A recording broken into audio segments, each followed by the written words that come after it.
জঙ্গলের বাঘ কোনদিন জঙ্গল ছেড়ে কেল্লা বেয়ে সোদা মহিষমারি হয়ে এই তিলপির এই উত্তর বাদায় ঘোরাফেরা করে? বলো, ওই জঙ্গলের বাঘ শান্তি আর এই সুস্বাদু হাওয়া খেতে পারবে তো?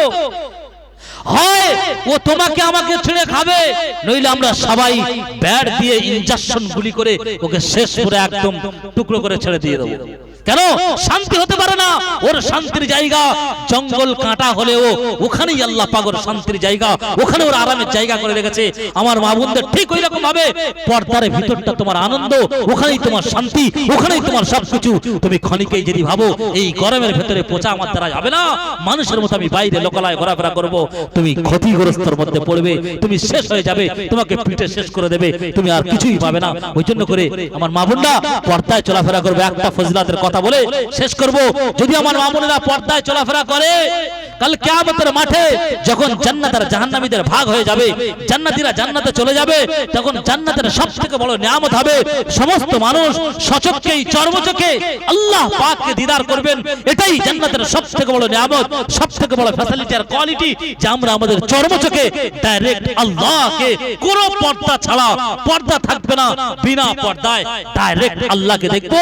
এটাই হবে সবথেকে বড় নিয়ামত। আল্লাহ পাক বলছেন সবাই তো সেদিন আমাকে দেখতে আসবে, আমি রব্বুল আলামিন, আমি কাল কিয়ামতের মাঠে যখন জান্নাতীরা জান্নাতে সবাই আমাকে দেখতে আসবে, আমি তাদেরকে দেখতে যাব যে সমস্ত নারীরা পর্দায় চলাফেরা করেছে। আজ যদি আমি চলাফেরা করি, আল্লাহ পাক স্বয়ং আমাকে জান্নাতের মধ্যে দেখতে আসবেন। ওই জন্য করে আমরা যা কিছু বলেছি শুনেছি, মাগরিব থেকে অনেক আলোচনা হয়েছে, শুধু বলার শোনাটা আসল নয়। আমি বলেছি, আমি অনেক কিছু বাহাদুরি করেছি, কসম ওই রব্বে জাতের, না কিচ্ছু হয়নি। আপনারা শুনেছেন, অনেক লাভ করেছেন, না কিছু হয়নি। আমি আর আপনি উভয় মিলিতভাবে সমস্ত কিছু আমলের মধ্যে নিয়ে আসি, তাহলে আপনিও লাভবান হবেন, আমিও লাভবান হব। শুধু বকে গেলাম, আমার কোনো ফায়দা নেই, আপনি শুধু শুনে গেলেন, কোনো ফায়দা নেই। ভাইও নিয়ত করে নি, এই মজমাকে সামনে রেখে মজমাকে বসে আমরা তওবা করে প্রত্যেকেই উঠবো যে আল্লাহ অনেক অপরাধ করেছি, মদের বোতল অনেক ঢেলেছি, তাসের আড্ডায় অনেক বসেছি, মদের আড্ডায় অনেক বসেছি, জুয়ার আড্ডায় মিথ্যা ব্যভিচারী অনেক করেছি। রব্বে কারীম তোমাকে সাক্ষী রেখে এই মজমা থেকে আজকে তওবা করছি, আর জিন্দেগিতে করব না। আল্লাহ পাক আমাদের তওবাকে কবুল করে নেবেন আর সমস্ত গুনাহ থেকে maaf করে দেবেন। করবে ইনশাআল্লাহ ভাই, সবাই তওবা করে উঠবে ইনশাআল্লাহ। ভাই কি বলছি, এখন আজান হবে, আজানের পরে নামাজ হবে, আর নামাজের পরে আমরা যেরকম মজমা বসে আছি এইরকম ভাবে সুকুনের সাথে বসবো। আমন্ত্রিত ওলামায়ে কেরাম আসছেন এবং তারা সবাই তাদের মুখের মুখনিসৃত খুব সুন্দর কথা রাখবেন, আমরা প্রত্যেকেই শুনবো ইনশাআল্লাহ। আল্লাহ পাক আমাদের বলা থেকে শোনা থেকে বেশি বেশি আমল করার তৌফিক দান করুক। ওয়া আখিরু দাওয়ানা আলহামদুলিল্লাহি রাব্বিল আলামিন।